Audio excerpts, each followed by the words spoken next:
using verbs in sentences.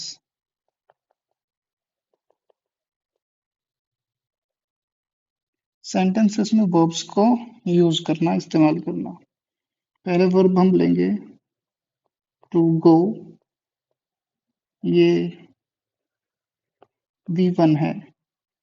V1 यानी verb की पहली शक्ल। ठीक है, अब बाकी की शक्लें भी देख लेते हैं। जैसे V2 went, V3 gone, VING going, sorry,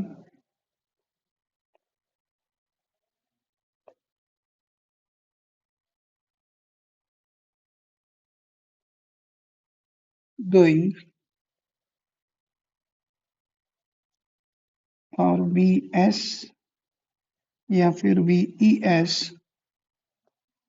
VS यानी वर्ब के साथ S लगेगा या फिर वर्ब के साथ ES लगेगा। इस केस में GO के साथ ES लगता है। Now we are going to use this in sentences। जैसे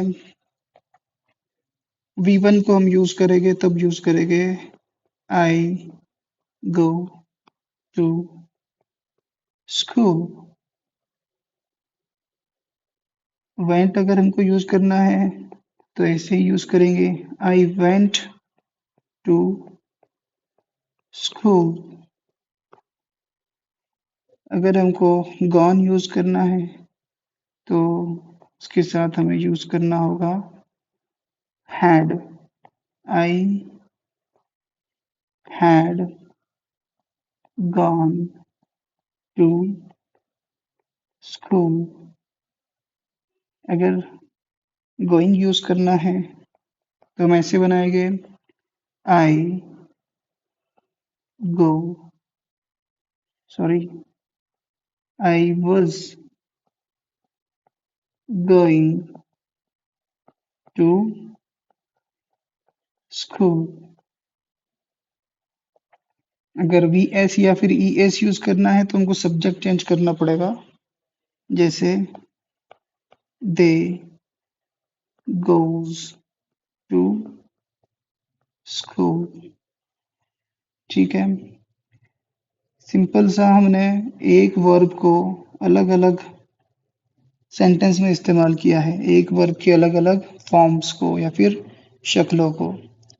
गो V1 है, वर्ब की पहली शक्ल है। The verbs first form is go.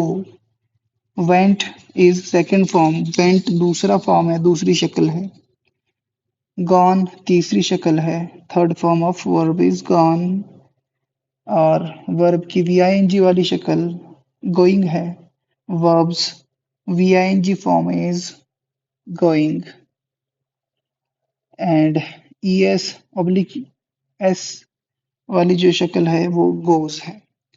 As you can see we have used all of them in sentences। जैसे कि आप देख सकते हैं हमने सबको एक ही तरह के सेंटेंस में यूज किया है। आप चाहे तो अलग अलग यूज कर सकते हैं। अब जब भी हम कोई प्लूरल सब्जेक्ट लेंगे तब हमें S या फिर ES इस्तेमाल करना होगा। We have to use S oblique ES। Okay, so always remember कि वर्ब की S या फिर ES वाली शक्ल हो तो सब्जेक्ट यानी कि I, we, you, he, she, they, it आपको याद ही होगा कि I, we, you, he, she, they, it ये सारे के सारे हमारे सब्जेक्ट्स होते हैं, ये सेंटेंस में काम करते हैं। इन सबको हमें याद रखना होगा। ये सब्जेक्ट्स काम करते हैं, ऑब्जेक्ट्स पर काम होता है, सेंटेंस में काम करने वाले सब्जेक्ट्स होते हैं। तो प्लूरल और सिंगुलर क्या होता है? प्लूरल यानी एक से ज्यादा और सिंगुलर यानी एक। तो आई सिंगुलर है, ही सिंगुलर है, शी सिंगुलर है और इट सिंगुलर है। सिंगुलर यानी एक। आई किसी एक शख्स के लिए यूज हो रहा, ही किसी एक शख्स के लिए, शी किसी एक शख्स के लिए, इट किसी एक शख्स के लिए। तो जब भी हम इसके साथ वर्ब की शक्ल यूज करेंगे तो वी वन इस्तेमाल होगा। ओके। लेकिन अगर कोई और चीज साथ होती है जैसे कि वॉज या फिर हैड, तब इनका दोनों का सिनेरियो चेंज हो जाएगा। जैसे I had gone to school, मैं स्कूल जा चुका। I was going to school, मैं स्कूल जा रहा था। So this is for today, remember the lesson. Thank you.